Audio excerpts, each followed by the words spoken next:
주님께서 여러분과 함께 루카가 전한 거룩한 복음입니다. 11장 27절에서 28절까지입니다. 예수님께서 군중에게 말씀을 하고 계실 때에 군중 속에서 어떤 여자가 목소리를 높여 선생님을 배웠던 모태와 선생님께 젖을 먹인 가슴은 행복합니다 하고 예수님께 말하였다. 그러자 예수님께서 이르셨다. 하느님의 말씀을 듣고 지키는 이들이 오히려 행복하다. 주님의 말씀입니다. 찬미 예수님, 주님의 이름으로 평화를 빕니다. 오늘 연중 27주 토요일이죠. 오늘 복음은 27절, 28절 단 2절입니다. 군중 속에서 어떤 여자가 목소리를 높여서 뭐라고 그랬다고 나와 있습니까? 선생님을 배웠던 모태와 선생님께 젖을 먹인 가슴은 행복합니다 하고 이렇게 말하니까 예수님께서는 그보다 더 행복한 것이 있다. 그건 뭐냐? 하느님의 말씀을 듣는 것만이 아니라 지키는 이들. 지킨다는 것은 열매를 맺는다는 얘기일 겁니다. 그들이 오히려 더 행복하다고 말씀하십니다. 우리는 교리로 배워 믿고 있습니다. 성모님이 원태 없이 잉태되셨다는 거. 성모님 자신이 성모님의 그 모친에게서 잉태될 때 원죄 없이 잉태되셨다. 그리고 원죄 없이 잉태되어 이 세상에 나온 그 성모님의 모태 안에 또 원죄 없으신 예수님이 들어가서 10달을 사신 겁니다. 논리적으로 철학적으로 죄가 있는 곳에서 죄가 없는 게 나올 수는 없습니다. 그렇기 때문에 당연히 거룩할 예수님을 잉태할 그 모태는 당연히 거룩한 모태여야 된다. 그렇기 때문에 예수님은 원죄 없이 잉태되신 분이고 그분의 모태는 거룩한 모태였다는 겁니다. 또 예수님께 젖을 먹인 가슴이 행복하다. 당연히 예수님도 성모님의 젖을 빨고 태어나자마자 그렇게 시작이 됐을 겁니다. 저는 이 규절을 보면서 결혼을 해서 물론 예수님이야 성령으로 잉태되신 분이지만은 대부분 결혼을 하면은 아이를 갖습니다. 아이를 딴 데다 기르는 것이 아니라 엄마 뱃속에서 10달 동안 기릅니다. 그 모태 역시 아름답고 순결하고 거룩한 모태라 생각이 됩니다. 또 10달 동안 머물다가 나온 아이에게 제일 먼저 빵을 먹이는 것이 아니라 엄마의 몸에서 나온 젖을 먹인 그 가슴도 역시 좀 거룩하다고 생각이 됩니다.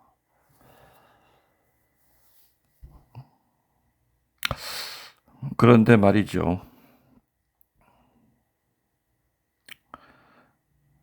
그 엄마의 뱃속에서 10달 동안 있다가 엄마의 살을 찢고 나온 그 자식 그리고 또 그 자식을 먹여 살리기 위해서 또 젖을 주었던 그 부모의 마음을 하나같이 기쁘게 하고 사는 자식들 뿐일까? 아닐 겁니다. 연쇄살인범도 역시 자기 엄마의 모태 속에서 또 태어나서 엄마의 젖을 먹고 세상을 시작했을 겁니다. 그리고 백일잔치를 하고 돌잔치를 하면서 많은 사람들이 그 아이를 위해서 축복을 주었겠죠. 근데 물론 가정 환경이라든지 여러 가지 때문에 아이가 비뚤어지기 시작하면서 이제 인성이 어긋나기 시작하면서 아무튼 그 사람을 죽이는 그런 살인범으로까지 만들어집니다. 아무튼 인간은 누구나 할 거 없이 자기 엄마의 그 귀하고 거룩한 모태 안에서 10달을 살다가 나옵니다. 그리고 또 엄마의 젖을 먹고 세상을 시작합니다. 그렇지만 인간들이 살아가는 모습을 보면은 정말 거룩한 모태에서 나오고 거룩한 그리고 신성한 젖을 먹고 자란 사람답지 않게 살아가는 사람들이 얼마나 많습니까? 어떤 분명한 것은 여느 여인의 모태와 여느 여인의 가슴과는 분명히 성모님의 모태와 가슴은 달랐을 겁니다. 그래서 거룩한 곳에서 거룩한 것이 나옵니다. 거룩한 부모 밑에서 거룩한 자식이 나오지요. 또 거룩한 주교 밑에서 거룩한 사제들이 삽목을 할 수 있습니다. 오늘 복음 다시 한번 좀 정리를 해드리면 이렇습니다. 오늘 복음에서 우리는 예수님께서 하시는 말씀을 듣고 있던 한 부인이 예수님의 말씀에 감격해서 당신을 낳아서 젖을 먹인 여인은 얼마나 행복합니까? 라는 찬사를 보내는 말을 들었습니다. 공간 복음에 이렇게 번역이 되어 있고요. 새로 나온 복음은 좀 전에 들었던 대로 선생님을 배웠던 모태와 선생님께 젖을 먹인 가슴은 행복합니다. 라고 좀 더 구체적으로 나와 있습니다. 하지만 옛날 공간 복음에는 옛날 공동 번역에서는 당신을 낳아서 젖을 먹인 여인은 얼마나 행복합니까? 라는 그 찬사의 말을 합니다. 어찌 보면은 성모님에게 바쳐지는 당연한 찬사라고 하겠습니다. 자녀를 낳아 기른 여인으로서 자기 슬하에 자녀들을 두고 있는 어머니로서 그 아들이 잘 성장했을 때 의뢰 받을 수 있고 또 할 수 있는 찬사라 하겠습니다. 바로 이것은 예수님을 두고 하는 말이고 그의 어머니인 성모 마리아께 대한 찬사라고도 합니다. 또한 그 아들의 성공이 그 어머니의 기쁨이기도 한 것은 너무나 당연한 결과라고 하겠습니다. 예수님이 벙어리 마귀를 쫓아내었을 뿐만 아니라 그러한 예수님을 험담하는 사람들에게 하느님의 진실을 일러주시는 예수님의 그 품위에 감격한 한 부인의 입에서 나온 말이 바로 오늘 그 말입니다. 그런데 예수님께서는 그 말에 덧붙여 말씀하시기를 하느님의 말씀을 듣고 그 말씀을 지키는 사람들이 오히려 더 행복하다라고 얘기합니다. 즉, 더 중요하고 우리 모두가 해야 할 것은 다름 아닌 하느님의 말씀을 듣고 그 말씀을 일평생을 통해서 지키고 실천하고 항구하게 살아가는 것이고 이런 사람들이야말로 또한 행복한 사람들이라는 겁니다.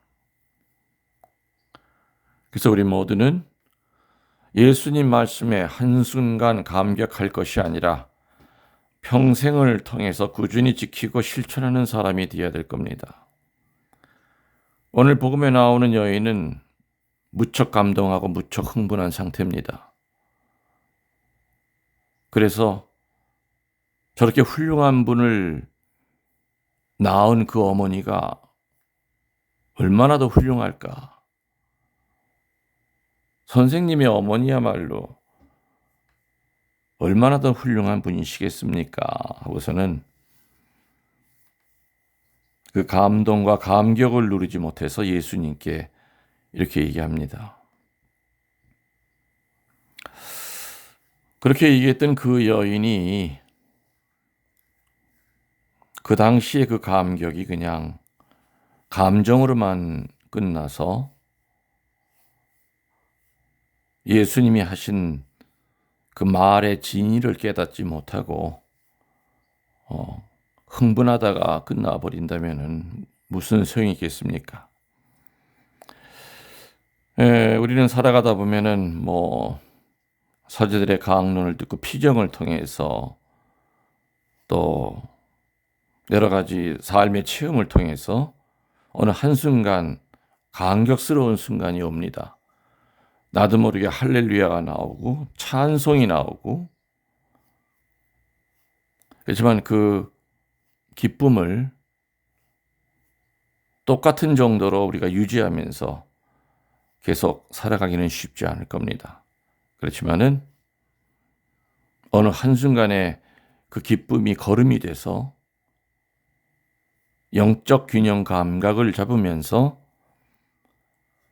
우리의 지성과 이성과 감성을 골고루 조화시키면서 우리의 신앙도 어느 한쪽으로 치우치지 않게, 너무 감상적이다 보면은 손가락 뒤집기처럼 뜨거웠다가 식어졌다 할 수가 있습니다. 또 너무 이성적으로 하나님을 알려고 하면은 하나님을 분명히 뜨겁게 체험하지 못합니다. 감성과 이성이 균형이 잡혀 있다 하더라도